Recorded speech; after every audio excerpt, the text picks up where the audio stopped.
Welcome back to another episode in our commentary series on the writings of Ajmal from his website, theborderofmind.com. Okay. In this episode, we're going to be looking at his blog post titled Unbottling Art. Right. Ajmal's a really interesting author, and he has a real knack for kind of looking at these familiar things about creativity and, the human condition, these really fascinating ways. So in this particular post, he starts with this observation about artists who seem emotionally reserved in their daily lives. Right. But then their art just explodes with raw emotion. It's really interesting. It's like there's this hidden reservoir of feeling that only gets tapped into. Right. Through their creative work. It's like this delayed release that intensifies the impact on the audience. So he uses this analogy of like distilling something.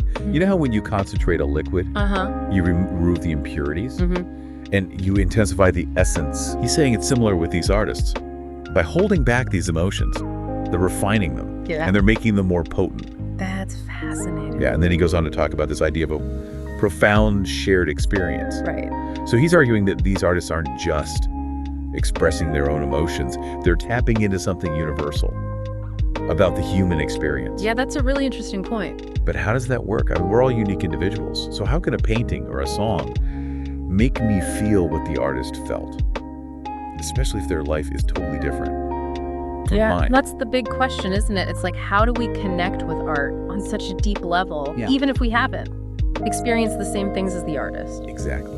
Ajmal points to research on mirror neurons. These are these special cells in our brains that fire both when we perform an action and when we observe someone else performing the same action. Okay, so it's like built-in empathy. Exactly. It's like our brains are hardwired for empathy. So when I see a painting that expresses like deep sorrow, my mirror neurons are firing, as if I'm experiencing that sorrow myself.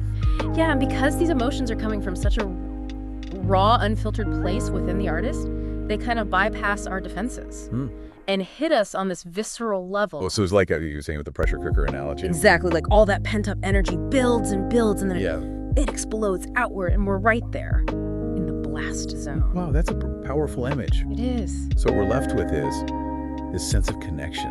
Right. This feeling that we've kind of glimpsed something profound about ourselves and about the human condition. Yeah, and it makes you think about artists like Vincent van Gogh.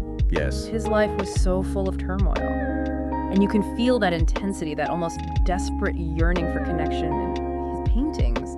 It's no wonder his work continues to resonate with people all over the world, even over a century later. It's amazing how art can transcend time and culture and individual experience. Yeah. And Ajmal's blog post really highlights that power, especially for artists who channel these deep, intense emotions into their work. Definitely. So if you're interested in exploring these ideas further, I highly encourage you to check out Ajmal's blog, theborderofmind.com. Yeah. He's got a unique voice and a real talent for making you think. Definitely worth a read. Absolutely. And be sure to tune in for our next episode in this commentary series where we'll be diving into another one of his thought-provoking pieces. Sounds good. Until then, keep exploring.